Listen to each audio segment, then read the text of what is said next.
करब गे छौरी मिले है छठी घाट भेंट करब संगे यारक देख के मामला सेट करब संगे यारक देख के मामला सेट करब गे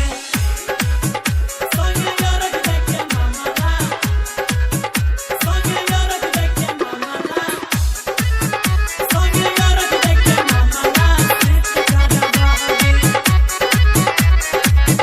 रिमझिम रिकॉर्डिंग स्टूडियो सिंधी बख्तियारपुर। हाँ करबो सारा जब मारी के नजरिया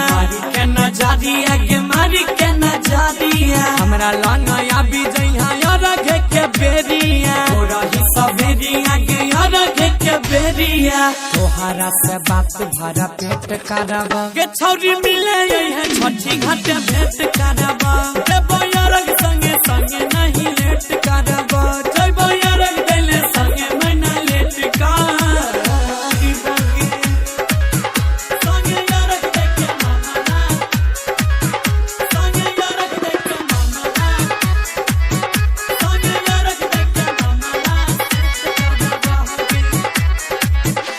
रिमझिम रिकॉर्डिंग स्टूडियो सिंधी बख्तियारपुर।